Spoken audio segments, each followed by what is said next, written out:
Diyos ko po naman, diyan kayo magaling eh. Pumuna kayo ng pumuna, mga demonyo kayo. Pero yung sarili ninyo, hindi ninyo tignan sa salamin. Manalamin muna kayo kung may uling ang mukha nyo. Sige nga, Senador Ontiveros, sagutin mo nga, ma'am. Bakit mananahimik ka? Magaling ka lang magpuna-puna ng mga isoli nyo yung pondo 60 million. Ikaw ang tanungin ko.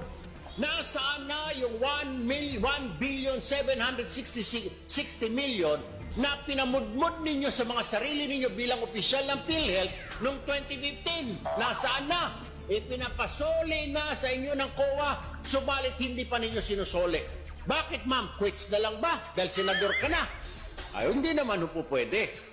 Kasama rin ho ako nag-contribute. Membro po ako ng PhilHealth. Nagbigay din ho ako doon. Itong katabi ko si Engineer Mariscotes. Yung sa harapan ko si Engineer Tom Anacta. Nag-contribute din dyan. Correct ka dyan. Pinamudmud ninyo sa mga sarili ninyo yung mga contribute namin. Ngayon, hinihingi namin, ibalik nyo. Ibalik nyo. Ay, kontribusyon namin yung pera namin yun, madam. Oh, hindi yun ordinaryong pinagkukuha sa mga excise tax, mga VAT, mga kung ano-ano. Sa kontribusyon namin, sa sweldo namin na kinakaltas buwan-buwan ng employer, o mga personal contribution namin, pati yung yayaho namin, ha? Yung katulong sa bahay, nagko-contribute, binabawasan niya yung sweldo niya para makabagbayad lang sa PhilHealth ng 100 pesos a month. Kukunin niyo pa yon?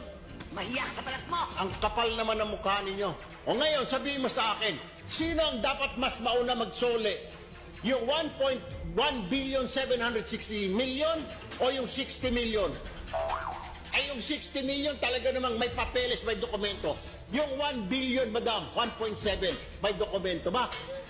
May papakita nyo ba kung saan pumunta? Magkano ang tinanggap mo? Pwede po ba, Senator Ontiveros, ipakita mo kung magkano kinita mo? Diyos ko po naman, diyan kayo magaling eh. Pumuna kayo ng pumuna, mga demonyo kayo.